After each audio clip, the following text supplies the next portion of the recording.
All right, let's talk about writing Swift code that just works.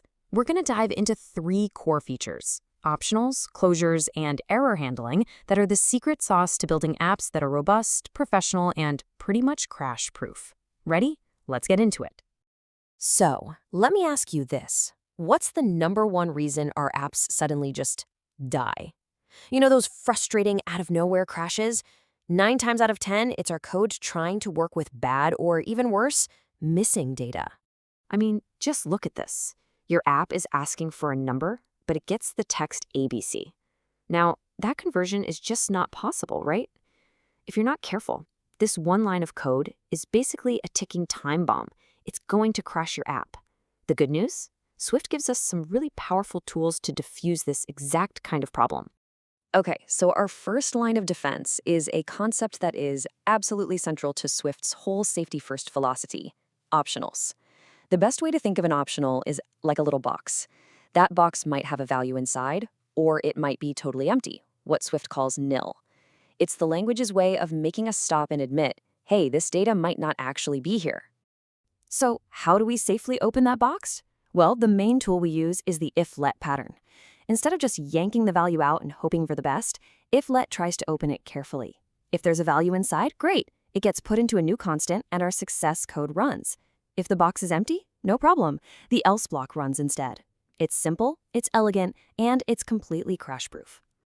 And that's why this is such a lifesaver. It builds a safety check right into the flow of your code. It safely attempts the conversion. It makes sure your success code only runs when you actually have data. And most importantly, it completely eliminates those nasty crashes from unexpectedly finding nil. And let's be clear, this isn't some niche advanced trick. This is foundational stuff. Anytime your app is talking to the outside world, I mean anytime, whether it's getting input from a user's keyboard, parsing data from a web API, or pulling values out of a database, you just can't assume that data is going to be perfect. So if-let becomes your absolute go-to pattern. Let's make this real with a Swift UI example. Say you only want to show a player's score if they've actually selected one. Easy. You just wrap your text view inside an if-let. This way, you're guaranteeing that your user interface only ever tries to draw data that really exists. No weird visual glitches, and definitely no crashes. And really, that's the whole point. This pattern isn't just about preventing a crash in the background. It's about building a UI that's smart enough to adapt. It can now react safely and gracefully, even when some piece of data hasn't shown up yet. All right, on to our second big tool, closures. If optionals help us deal with the absence of data, closures let us treat functionality itself as if it were data. I know that sounds a little weird, but just think of a closure as a chunk of code that you can stuff into a variable, pass around, and then run whenever you want. Look at this here. We're creating a constant called multiply, but we're not giving it a number or a string. We're assigning it a whole block of code, a little self-contained function that knows how to multiply 2 numbers. This is a total game changer because we've literally stored a piece of logic in a variable. And this is just incredibly useful. You can use closures for things like transforming every item in a list, or for defining what should happen after a network request finishes.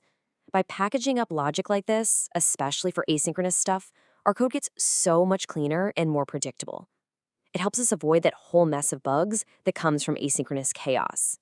Okay, but what if something can fail for a bunch of different reasons? A simple nil from an optional doesn't really tell us why something went wrong. For that level of detail, we need our final tool, Swift's awesome error handling system. So first step, you mark any function that might fail with this throws keyword.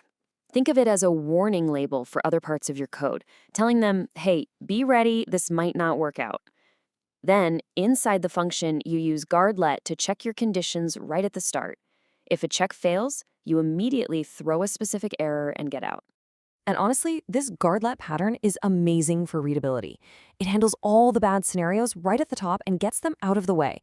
What that means is the rest of your function, what we call the happy path, is super clean, totally uncluttered, and just so much easier to read. You'll see this everywhere in professional Swift code. So how do we actually call one of these functions that can throw an error? We wrap it in what's called a do, try, catch block. You put the risky code, the part that might fail, inside the do block and put the word try in front of it. If an error does get thrown, the code immediately jumps down to the catch block, where you can handle the problem gracefully. The beauty of this whole system is how clearly it separates your logic. The do block is your success story. The catch block is your plan B. This structure actually forces you to think about what could go wrong, and it lets you give users specific, helpful feedback instead of just letting the app crash and burn. Here we are back in Swift UI. When the user taps this convert button, we try to process their input. If it works, fantastic, we update the UI with their age. But if it throws an error, we jump right to the catch block and show a helpful message, like please enter a valid number. The most important part, the app is still running. It's stable, it's responsive, it never crashes. And that right there is the ultimate goal. Using structured error handling doesn't just make your code safer, it directly leads to a way better user experience. Your app feels solid, it feels resilient, and it feels helpful, even when the user makes a mistake. So, what's the big payoff from mastering these three things? Well, it's the difference between writing code that just works sometimes and writing professional-grade code that is robust, reliable, and crash-proof by its very design. So here's your roadmap to writing truly resilient code. Number 1, always unwrap optionals safely with if-let or guard-let. Number 2, for anything that can fail in more complex ways, you've got to embrace the do-try-catch system. And finally, number 3, weave these patterns directly into your UI to build apps that aren't just functional, but are fundamentally unbreakable.